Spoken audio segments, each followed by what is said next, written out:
Hello and welcome to the Domestic Cricket Podcast, where we discuss the latest news, big stories, player movements, fixtures, results, classic matches, and of course interviews with domestic and international cricketers. So if you're a fan of the Sheffield Shield, One Day Cup, or a cricket fan in general, you'll love this podcast. I'm your co-host Caleb Bland, along with Sam Fitzgibbon. We hope you enjoy this episode. Well, this week, the Domestic Cricket Podcast have the opportunity to speak to yet another international guest, but not just any guest. This man is the captain of an international side, and that side is Namibia. Please welcome to the podcast, Mr. Gerhard Erasmus. Hi guys, thank you very much for having me. I'm very excited to be on your podcast today. So tell me about your journey as a child to making your debut for Namibia at the age of just 16. How did you get into cricket? So basically, cricket started for me at a very young age in Namibia. Started playing garden cricket and cricket on the piece of land, a farm we have outside of Windhoek, the capital of Namibia. My dad built a little bit of a cricket net on the farm, so there was endless hours of playing in the cricket nets. All my mates coming to the farm and just bowling and batting all day in the sun. And after that, I sort of joined academies. Playing cricket under academies who were then coached by some Namibian national cricketers, and got selected eventually under 13, under 15, under 19 for Namibia's age group teams, which was really cool. We had many opportunities to play, mostly in South Africa, and then eventually I made my debut at 16 for Namibia against Ireland, which was a great honour. It probably was a bit too early in my career to skills-wise, and to get into my career that early was quite frightening. But at the end of the day, I gathered lots of experience from my early years in cricket, and eventually it started paying off at about the age of 19 or 20 or so, and I started making my name, started defining my role in the team as a number 4 batsman, and I have no regrets looking back at making my debut that early. But I only just started peaking a bit later in my career, and now at 25 I sort of feel like I start to understand my game better, and hopefully my best years are still to come. I understand that Namibia is very drought prone and funding for cricket is a lot less than in other nations. What are your facilities for cricket like over in Namibia? Yeah, water is a scarce commodity in Namibia. We only have about 400 millimeters of rainfall on average per year. So getting pitches in the grounds ready is quite tough. It's a daily job for our groundsmen. But I think the toughest thing is just to have the facilities at first. So it's obviously not a very cheap thing to do. It's just to build a cricket field around here. So there are a few nice facilities in Windhoek. But in the country as a whole, there's only about 5 or 6 facilities with turf wickets. And in terms of turf nets, there's only about 2 facilities with turf nets. So yeah, it's definitely a struggle and a challenge for our board to get our facilities up to standard. The local league also struggles a bit to keep each of their fields, in a good standard, outfields in a good standard. But I guess the better than us as national players do, the more funding we can get from the ICC, the more we can pump money into that sort of stuff. So it is partly in our hands, but I guess our board, they try their best to upgrade our facilities. The national team's nets is brilliant. We do have about 9 or 12 strips of turf nets that we can use around the year, so we don't have many complaints. But to move the game to more people, I think we need more grounds and we need better facilities around, definitely. Hopefully that can realize in the future. I'd like to know where do most players in the Namibian cricket team come from? Are most from the capital of Windhoek or more from the coastal towns like Walvis Bay? So the national team is based in Windhoek. Our training facility is at Wondrous in Windhoek, and our strength and conditioning facility is also in the centre of Windhoek, which is the capital city. And yeah, most of the cricket takes place around there. There's one good cricket club and good facility in Walfish Bay. Walfish Bay and Swakopmund along the coastline also provide us with a bit of talent and local cricket. Yeah, so that's mostly where the talent comes from. The northern parts and the southern parts of the country are very sparsely populated, but also there's not many facilities and clubs and cricket around there. It's definitely, especially the north, is one of the places of talent we still need to try and invest in. It is quite a struggle. But yeah, as for now, the national team all reside in Windhoek, and they all train at the facilities in Windhoek. So that's mainly our hub at the moment. We've got Shivago Groenewald. He's from a coastal area. Mauritius Ngupita and Benshi Congo. So those three players are all three players that have made it from Walfish Bay into our national team setup. Now, obviously, there's less funding for cricket over in Namibia than here in Australia, but can a player like yourself make a living off cricket, or do you have to work other jobs as well? Yeah, the finances is always a challenge for the associate nations.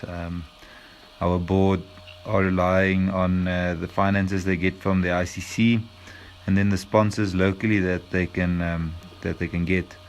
So currently we do have 15 plus contracts from the Cricket Namibia board.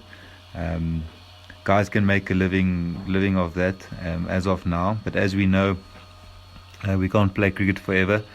So come our age 34, 36, then we need to be able to either invest it in some sort of education, or have invested our money into some, maybe it's entrepreneurship or whatever, but to take care of life after cricket, you definitely need to make a plan early on. So as of now, I think many of our players are able to make a living, but they definitely need to prepare for the future. Our board and our coach and our staff is very cognizant of that, so they try and get guys into studying and get guys into thinking about life after cricket. I think there is already 2 or 3 players in the team that have studied and have degrees behind their name. 2 or 3 of the players in the contracting group also do part-time work. They have young families, so obviously they need a bit of extra finances. And our cricket schedule does allow the odd work or odd job to be done. And these guys are also qualified as professionals, so they are able to work after hours. They obviously deal with the coaches just to give 100% of their contractual obligations at cricket. So yeah, that's that. As for myself, I've studied, so I'm able to play cricket for the foreseeable future, and then I do the odd job at the law office in Windhoek. Namibia is an extremely large country with only 2.7 million inhabitants. In fact, it's the third least densely populated nation on Earth. Theoretically, Namibia shouldn't be anywhere near the top of the world rankings, but in reality, they are ranked 18th in the world for one-day internationals and 19th in T20 internationals. What makes the team so successful? I guess Namibia have sort of inherited a cricketing culture from our neighbour South Africa. Namibia back in the days used to be one of the provinces of Africa and governed under South African rule, so it definitely, our cricketing days come from our past, and I think it has carried on throughout our independence. Namibia, as you say, we don't have a large amounts of people, so we don't have a large playing pool. But I do think we have a very talented one, one where those players within the system are given lots of opportunities. They're given lots of attention, and their skill sets develop very quickly. Obviously, also get exposed to high levels of cricket quite early. Our under 13s, under 15s, under 19s age group cricket, they tend to travel to South Africa and play cricket there.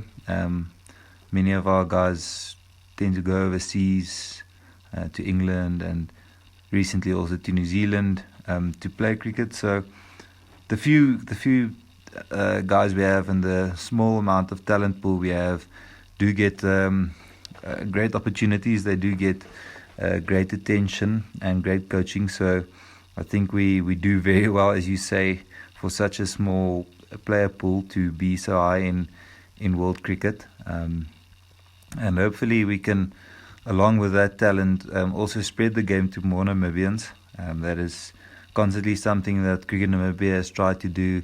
It's constantly in their plans. We've seen many players over the last couple of years also come from other areas, as we spoke about earlier, than just Windhoek, the capital. So, Cricket Namibia do their best and their bit to spread the game to Namibia. And hopefully in the years to come we can see even more Namibians play cricket. There's a great deal of talent in the northern areas and in the coastal area, as you said earlier, and we need to try and tap into that. But it's the obvious struggles of funding and trying to get coaching and the culture of cricket going in Namibia and in the north. It's mainly a footballing country. We're also a third world country, so it's quite an expensive sport just to try and make people catch onto. So those are the other challenges of our small player pool. In 2003, Namibia played in their first and only Cricket World Cup to date. They were even close to causing an upset over England. How much do the squad currently look up to that 2003 side? Yeah, I definitely think the 2003 side left a legacy, and many of our current players look up to many of those players. And back in the days, they definitely went to go watch their games. We definitely still remember the 2003 World Cup games on television.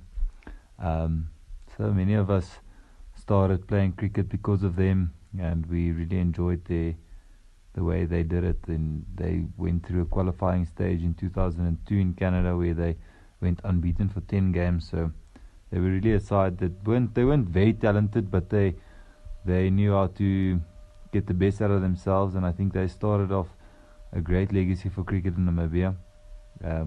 To this day, we still have those guys around. We invite them for gala dinners and stuff whenever before we have tournaments, and they still impart their knowledge to us, and they sort of support us, which is really cool. We enjoy their company. A guy like Cyril Berger, for example, played in the 2003 World Cup, and he continued as player and later as captain for our team until about 2017, 2018. So their legacy is definitely running strong through Namibian cricket. Now, last year you were awarded Player of the Tournament in the T20 World Cup Qualifiers and captained Namibia to 4th place, which booked your place in this year's T20 World Cup in Australia. How was that experience for you and the entire team? Yeah, definitely a very proud moment for us as a team to qualify for first world stage tournament since that 2003 World Cup. It was a really tough tournament. We'd been playing good cricket going into the tournament, but obviously we didn't start off very well, losing to the Netherlands after restricting them to 130 in that first game. Their opening bowlers blew us away, and then in the second game we lost to Papua New Guinea quite badly.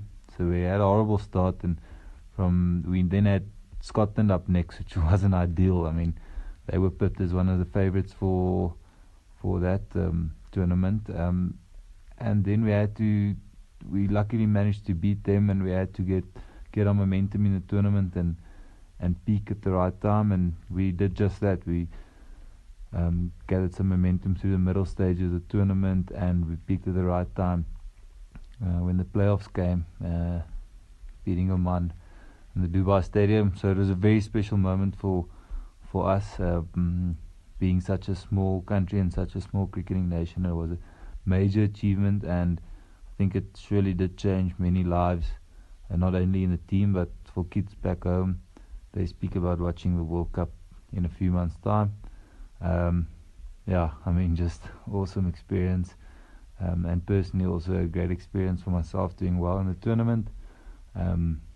Obviously nice to know that this was on the world stage, and obviously with lots of people watching. As of now, I believe you average 34.75 in T20 internationals, which happens to put you in the top 25 averages from any nation. What is your key to success in T20 cricket? I think as a batsman, the key is firstly to get clarity on your role in a T20 game. It's a very quick game. It can be over before you see it, and you can be caught off guard. So I think you need clarity in your role. Where you're playing? Are you attacking? Are you one that builds an innings and then attacks later? Which type of bowlers do you attack? And once you have that clarity, you start defining your role really well, and you start becoming good at it, and that brings you consistency. So then you know that your blueprint is sorted out. You go out into a cricket match, you know it's ahead of you. You've prepared for the opposition bowlers, and that's the way you just get consistency in your game. I think it should be as simple as possible, in my mind. As we do on the Domestic Cricket Podcast, we asked our fans what questions they wanted to ask you. The first one we received is, what is your favourite place to visit in Namibia? Oh, my favourite place would definitely have to be somewhere in the northern part of the country. So Etosha Pan comes to mind. There's lots of animals, and it's just a vast area of beautiful scenery. I love to travel. I love to be in the bush. So Etosha National Park is definitely one that's very close to my heart. I actually been there just 2 weeks ago, and took some awesome photographs. And another one that comes to mind is definitely the Caprivi region. It's a region with lots of rivers and lots of wildlife as well. You can go on lots of game drives with all sorts of animals. So I definitely urge the fans to come visit Namibia. It's a beautiful country. It's very peaceful and safe, and people are very friendly around here. And the tourism industry is certainly underrated in Namibia, and I think many people tend to go to the big places, but check out Namibia. I think it's an awesome spot. Our second fan question is, who is the best opponent you have ever played against? I think from a batting perspective, as a youngster facing up to Duan Ulefier was quite menacing. He was very rapid at the time, and he was bowling very fast on the day, so I really struggled to sort of combat him. And as a player myself, I'd have to say Quinton de Kock as well. He hammered us in one under 19 World Cup. He had about 130 after 33 overs, so it was just balls flying everywhere. Our third and final question is, what is your favourite batting innings that you've ever had? I think as a batsman you take the most pride out of innings that had a bit of mental battles, and one that was in a tougher situation. The one against Kenya, I think, stands out in the T20 World Cup Qualifier. As I said earlier, we weren't able to lose another one, otherwise we were out of the running for the T20 World Cup, and we were 60 for 4, so I think after 10 or 11 overs. So I sort of had to battle through that period, and then I managed to get us to kick on and get 160. And the innings after that against Singapore, I really got into a zen mode and was able to hit boundaries at will a bit. So those two probably combined again. I just can't call my favourites, think those two combined is my best batting performance. Well, Gerhard, I'd like to thank you for your time, and I hope you understood everything, because I understand our accents are very different. But it was great speaking to you and getting to learn a lot about Namibia, which I plan to travel in a few years' time. It's a beautiful country, and hopefully I'll see you later this year at the T20 World Cup in Australia, if it happens, or hopefully next year. They'll postpone it to. But once again, thanks for your time, and thanks for joining us on the Domestic Cricket Podcast. No problem, mate. It was lots of fun speaking to you guys. Thank you for your kind words on Namibia, and you should definitely travel Namibia. It's a beautiful place. And thank you to all the listeners for joining us. Cheers.